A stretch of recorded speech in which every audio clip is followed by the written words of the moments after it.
Hello and welcome. I hope your day was good because today we are talking about one of the most important lines here, the Benoni, which was basically my favorite, I would say. I played many times with white even. It was my choice usually against the Benoni. It's reliant, it's safe, and basically you can get it from different move orders, and also you need to take into account that people look for transpositions. So basically, let's start with King's Indian. Whenever you play the King's Indian, a very popular line is to play h3. And maybe with Knight f3, I mean, not anymore as much as before. Now they prefer to play h3 and bishop e3 without Knight f3. But basically, this is one of the main lines in the Benoni. So it was very practical to play it because if people would play the delayed Benoni, let's say as we talked about, as we will see in this course as well, and another way to approach it was to play h3 and castle here and here bishop d3, and also after taking you have with white the choice to play ed and have this position with the rook e8 or to transpose to the main line with cd. Yeah. So basically it was quite useful as it was very practical, and yeah, and also I got some of the lines. I am actually the one that has more games with both colors. Yeah, so yeah, got a lot of experience. And after playing it a lot with black and for many years, with white as well, I feel the best chance for black is to go for b5. b5 is been known for many years as the answer here. And why do we need to play b5? Let's ask first this question. This setup with white, if we think about it, started with h3, with e4 and h3, not allowing bishop g4 at any point, yeah, like a point when bishop takes f3 was possible. So basically the idea for white is to negate the development of this piece and then try to develop just peacefully defending the center, and then in the future playing bishop f4. I remember the first time I faced this line was maybe in 2006, and I remember it very vividly because I got such a painful game, and I drew at the end, but I remember I was 3 pawns down in an endgame. It was very weird endgame, and yeah, I remember suffering. That's all in the thing I remember, because it's a setup that white wants to play practically. Like white gets benefit from playing normal moves, like the bishop will go here, a4 will be played, the queenside expansion will be prevented with a5, the queen will likely go to d2, the rook will likely go to e1, or maybe the knight will route through here, but the thing is, white doesn't really need to do much. And if we don't try to get out with these pieces or do something quickly, time goes against us, yeah? So here the main takes with black are knight h5 first, which is, you will see some model games to understand why this is not that good. But since I won so many games as well with black, and knight d7 to prevent bishop f4 and how white plays it. I even played with white. I have many games.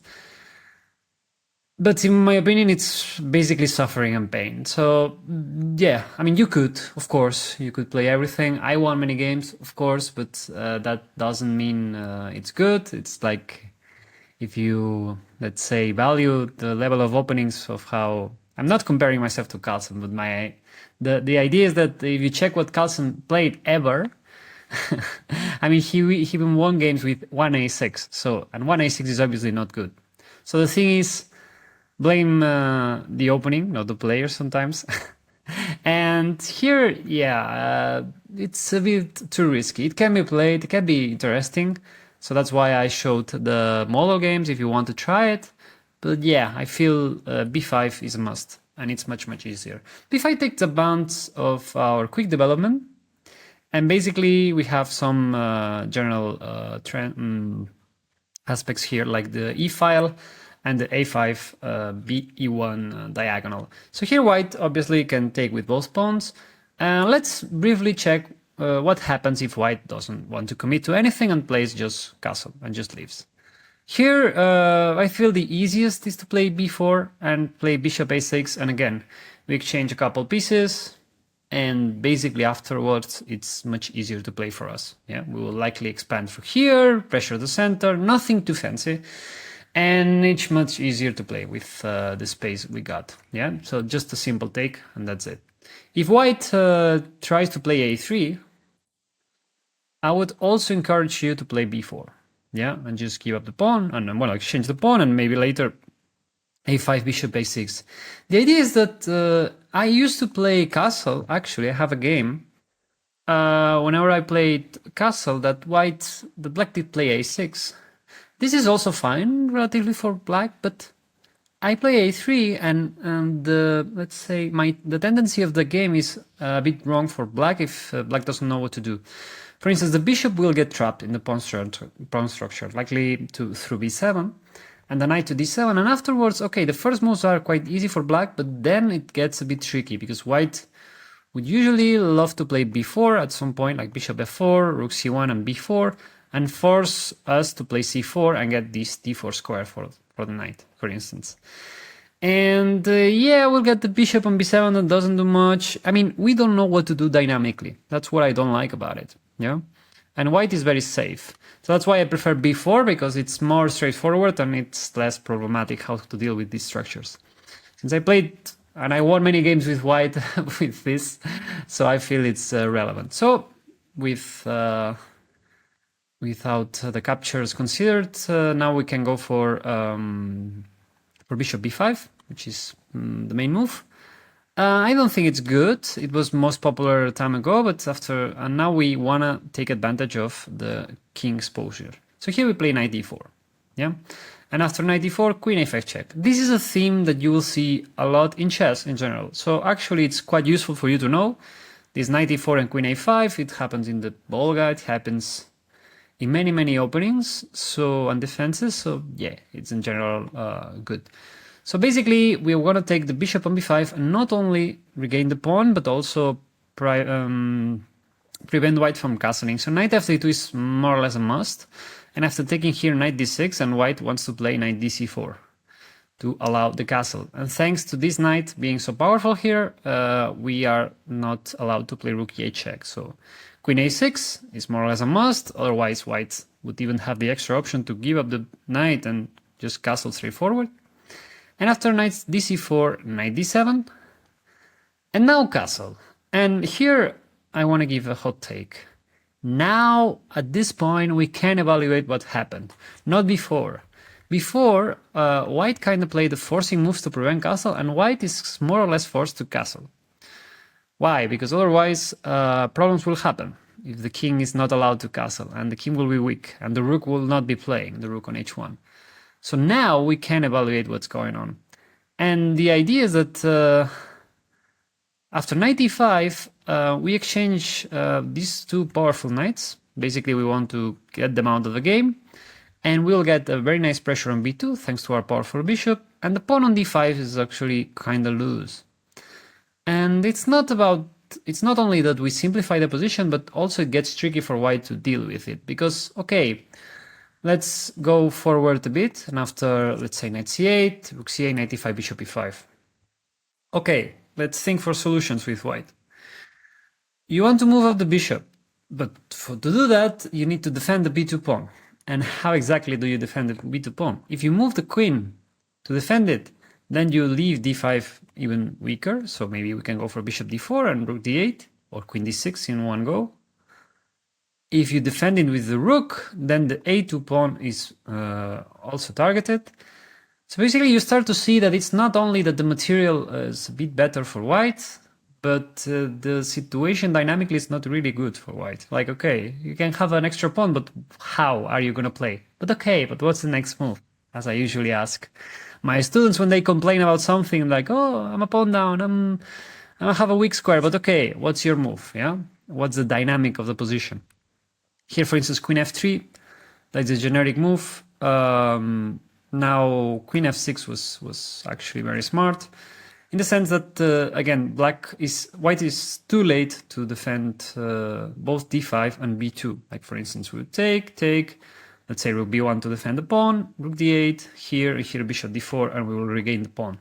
Yeah, and this is a great example of how to go ahead calculating, like, okay, I have how the dynamics favor us, yeah?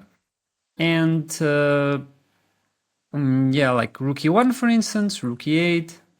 And here, a very critical move is bishop g5, which is unheard of. It's not been played in practice, but the idea is that if we try to take on b2, now d6 might be tricky because d7 is coming. So let's say, well, white would first exchange the rooks and then play d6, let's say this position. And suddenly we are facing d7. And this conjunction is very tricky to face. But yeah, overall, I don't think it's that dangerous. But here we have a very specific move that works very well, just in case someone manages to play like this, which is h6. Yeah. And after bishop takes h6, now we can take, and now bishop d4. And we have more or less the same, well, even a better outcome, I would say. Now this pawn is passed. Now this pawn is still very much loose, and now we are threatening queen a2 and taking on f2. So now bishop g5 is worthless because now bishop takes f2 is a huge threat. Yeah. So this position gets completely out of hand for white, I would say. And here we have a very decent compensation. And basically, you just maybe need to have some couple move orders to be careful of. But I even won this position with black. That's also a reason why I feel in a classical game, why I feel this is playable. This is not just to make a draw and that's it. And we will see model games that, yeah, like even Gashimov, which was, if you don't know about him, he sadly passed away like maybe, 12, 13 years ago. But he was a top 10 player that we used to play the Benoni on classical tournaments and top level grandmaster tournaments. So yeah, you will see how in practice it's not that easy. And after knight e5, white give us a chance, and we will take it, of course, and we'll take with the queen on d6. Because here, if we take here, now white has this extra option, which is knight e4. And suddenly the knight can shift to c3, and white is more or less defending everything. And at some point, we will need to give up our excellent bishop to get back one of the pawns. Therefore, our king side will be much, much weaker and exposed to this strong bishop. So that's a bit how to build it up. We have a still compensation here if you happen to be in this position, like because you're playing blitz and you're playing automatically and you think, yeah, I'm exchanging, I'm dynamics. It's still okay-ish to play, but white is much better. It's a bit better now, at least. So after queen d6, knight c4, we return back to queen a6, and this knight is not as stable as on c3. And we'll still have the pressure on a2, on c4, and basically we just want to bring the rooks. And after queen b3, let's say it has many moves, but here, for instance, queen e2, it spins himself, it tries to free this bishop, but just bishop b7 works very well, and here bishop d4, and we just take the pawn, thanks to the pin. So yeah, we try to make sense of the worst piece, which is the bishop on c8 in this case. For instance, knight e3, it's a defensive move. But now we just pressure on b2, yeah? Like, we don't have a move, like bishop b7 doesn't really threaten anything, but after rook b8, again, next question, okay, we're a pawn down, but what's white's next move? We are threatening the pawn, but white cannot defend it with the rook. We'll need to defend it with the queen. Okay, let's assume queen c2, but what's next? Rook b1 is not possible. b3 is not possible. Bishop d2 is not possible. We're just gonna pressure on d8, on d5, and then later maybe bishop d4, and maybe in the future we can just take the pawn or even consider some more active threats, because white is kind of paralyzed on the queen side. Cannot move the rook, cannot move the bishop, cannot move the pawn, cannot move the queen. So yeah, you realize how tricky it is for white. Yeah. Again, that's very important in dynamics. You always ask, okay, but what's the next move? Don't just focus on the material, yeah? And basically, after queen b3, which is the best try for white, it's okay. It's just the best try, not for nothing. We play bishop b7. We threaten on d5, and now rook d1. It's very harmonic for white. And yeah, and if knight d6, for instance, is another option, now we just have a very excellent bishop. Again, the queen has knight blockade. White has the same old problems, and now we're going to play rook b8, rook c8, and We even have, I'd say, more chances than usual. Yeah, we have a lot of dynamics in our favor and a lot of pressure on the queen side, and yeah, this position is just more than fine. After rook d1, that looks reasonable for white to rearrange the pieces like this. We play the same thing, bishop d4, knight e3, and now rook d8, and we want to play rook b8, and again, white is still having the same old problems. Yeah. So yeah, you see, more or less the same plans all this bishop d4, pressure on d5, dynamics in our favor. Like this line is not really dangerous at all. Like you just need to know this knight e4, this queen a5, and then you want to exchange the knights, 3-5, and then yeah, I mean a couple I don't know, tries for white, but nothing really fancy or very difficult. So now we go for knight takes b5. This is the critical line. So here, first important take, knight e4 is bad now, because now queen a5 check, white can play knight c3, and after rook e8, there is this creative approach, which is knight g5. The idea with knight g5 is that if we try to loosen up this bishop, playing h6, white has this very creative approach, which is playing knight e6.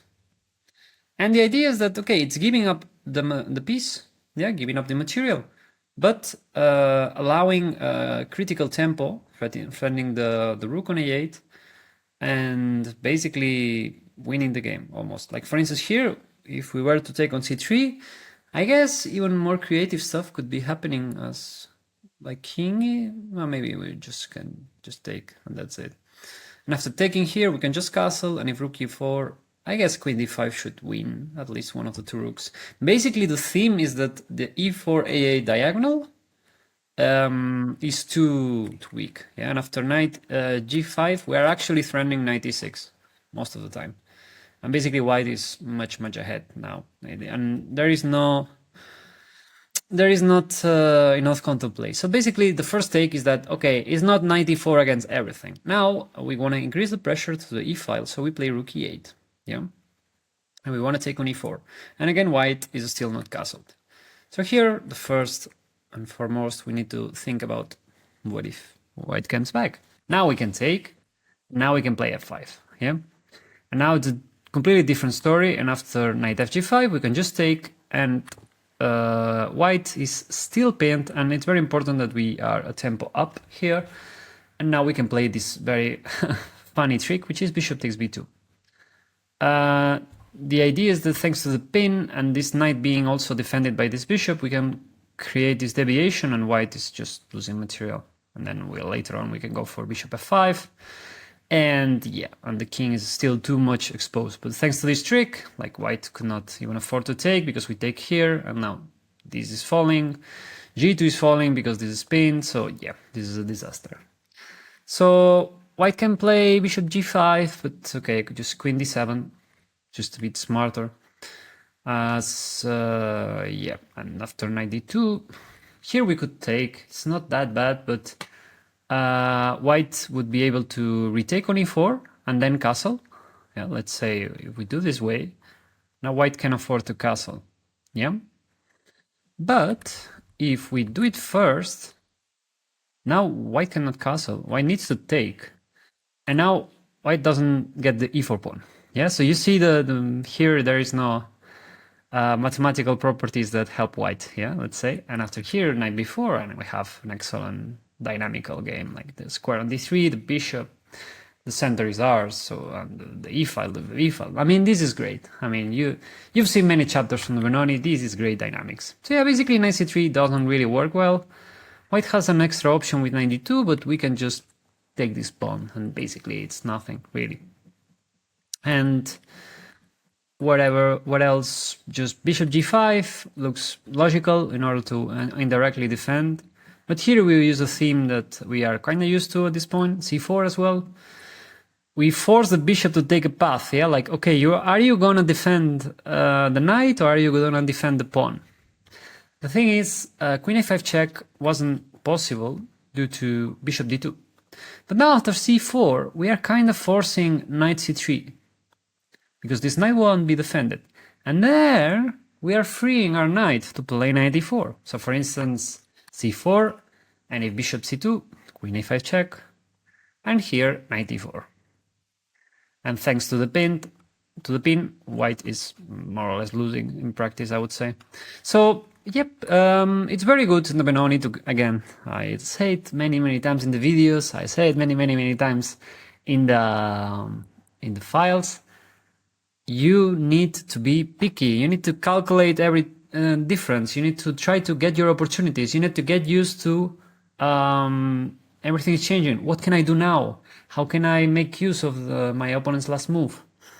It's a good habit, no matter if you end up playing another defense, another opening. What I really enjoyed and what I really feel it's very powerful about the Benoni when I was playing, when I was 11, 12, when I was starting to play chess, is that it forced me to look for stuff. And then suddenly when I shifted to more, to different kind of openings, maybe more solid ones, I realized like, whoa, I don't even need to play that crazy positions, and I understand. I see the fear sensation of the position. It's much more under control. So you get to learn a lot. Yeah, that's why usually people like, I don't know, Kasparov, Carlsen, you more or less all top players used to play very sharp openings when they start, like King's Indian, Benoni, all this kind of stuff.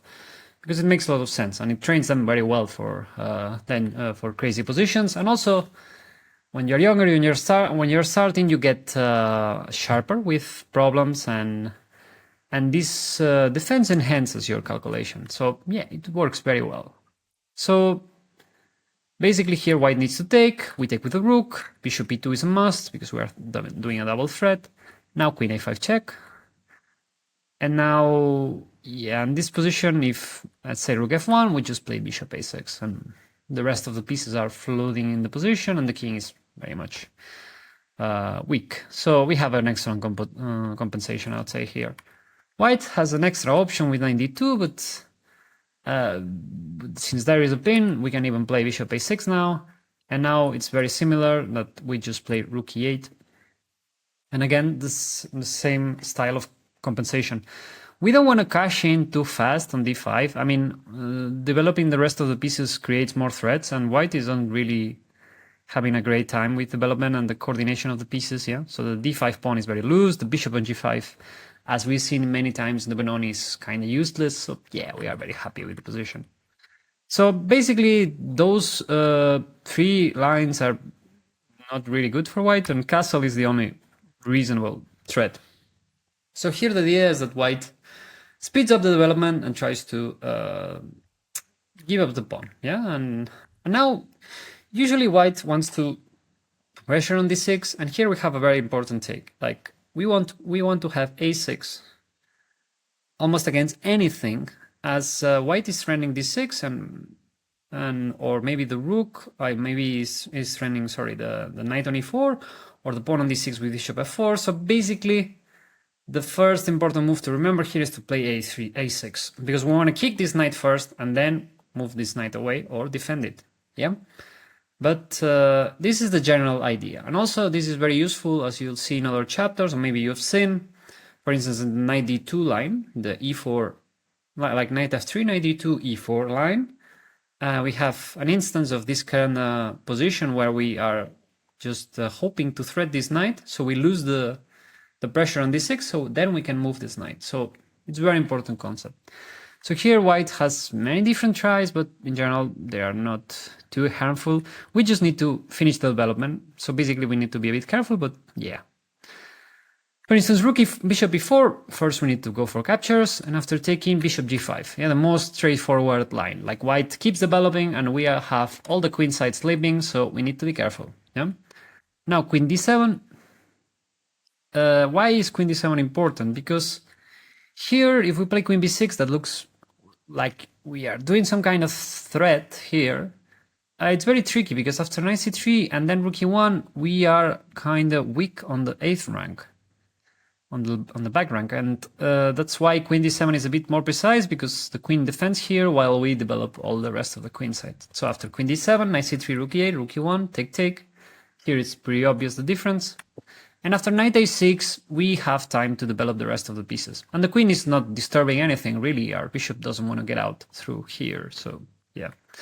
And after queen d2, bishop b7, and again, if rook e1, we are in time to play rook e8, and white is not doing much. And we have actually a better pawn structure. The pawn on b2 is kind of useless and exposed in the future. We have this bishop always pressuring.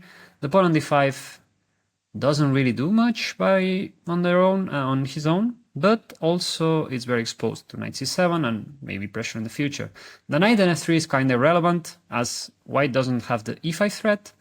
This knight just covers the squares that we have already covered. So yeah, white needs to be careful. It's not that only we are equalizing the position, but here in this pawn structure, you need to know that basically white is in danger in the long run. Like white has some initiative, but we have a structural advantage. So if we survive the storm, we are much in favor. Here white has a funny idea with queen a4. Basically, white is doing some kind of double threat. Bishop e4 is a threat, and knight c7 is a very funny like double threat as well, like threatening both rooks. And basically the queen cannot take on c7 due to queen e8. So here we play bishop d7. We make use of the pin. And after rook e1, here we have a very weird position that requires some drastical action. And basically, white pinned himself on b5. So it's something to take into account because one phrase that helped me a lot to remember how to approach these positions, and I used to, I generally tell to my students is, in weird positions, in strange positions, don't expect to find like simple moves. Like look for strange moves. And here the move is knight takes f2. And the idea is that after rook e8, queen e8, king f2, a6, we are getting back the piece, yeah? And we kind of got out of the pressure. Maybe white, it's equal because white will be able to maybe play bishop f4, take here, we can take on b2, we can take on a2, and basically we simplify all the game, yeah? So, yeah, some moves need to be like checked here.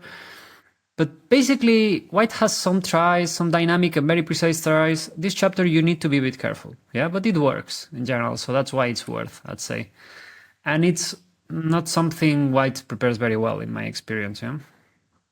And we have another try here with bishop f4. White increases the pressure on d6, and here we play a6, yeah, as usual. Now if white takes here, we will be happy to take here and have this beautiful pawn structure. And here knight a3 is a threat that recently I studied with some students when our opponent was playing the Benoni. I tried this knight a3 because usually good preparation requires that your opponent is willing to play a move that is wrong.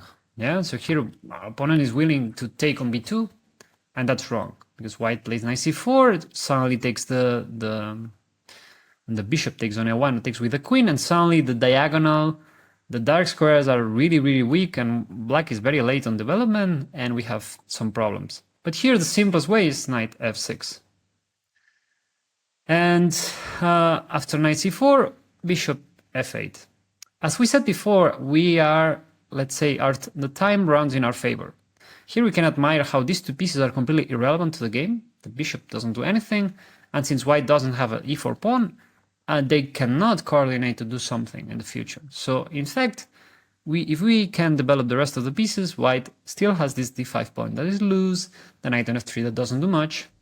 And here, for instance, bishop c2 is a way to try to solve some of the problems.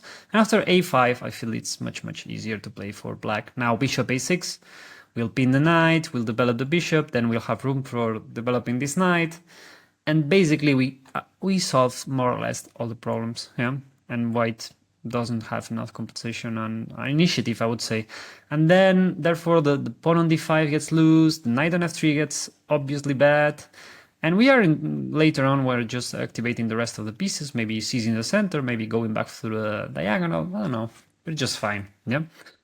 So, yeah, and as well I want to point out that basically this is a very deep preparation, and it's really not difficult to solve, and white is already into long-term trouble. Yeah. So in general, this line, yeah, white has some like 5-6 moves that is creating something, but if we just survive, as it's not very difficult, like we will get an advantage in the long term. So rook e1 is the last move, like basically white develops a piece, and now we play a6 as usual. We kick the knight. Now white has different approaches, but yeah, I don't know. We can have small tries, like for instance, rook e4 and knight d6 is a try. It's an exchange sacrifice that the engine proposes, but okay, rook b4 works very well. And here, for instance, this is a line the engine proposed. I mean, here, actually in this line, I put everything, so it's a lifetime repertoire. So basically you have very deep analysis, but in general you will find the moves. That's my approach. Like you will find it's not very difficult. Even here taking with the queen on d6, it shouldn't be that bad, but it's a bit worse. And now white has this pass pawn. So basically, and rook e7, white can take on d6, but I even remember seeing people losing with white because it's not that obvious how to play with the change down. So my point here is that white has small changes. You just need to check it calmly on the board and just ask yourself, okay, you put the position, you put the move for white, you don't check my position, my move, and first thing, okay, would I solve that position if I was facing it in the board? So here, for instance, this knight a3. Here, would I play the normal move knight f6? Yeah. And after bishop g5, what would I play? Yeah. Ask yourself a bit, because these kind of positions in the Benoni are very sharp, and it's also good practice for you. Use it as a practice tool, not just to memorize. That would be my recommendation here. For instance, queen c7, queen a4, knight f6. So now knight f6 is a bit better, as the queen wants to go also to h4. So we just develop here. We threaten the pawn as well. Now rook e1, we just want to develop. No, just a bit.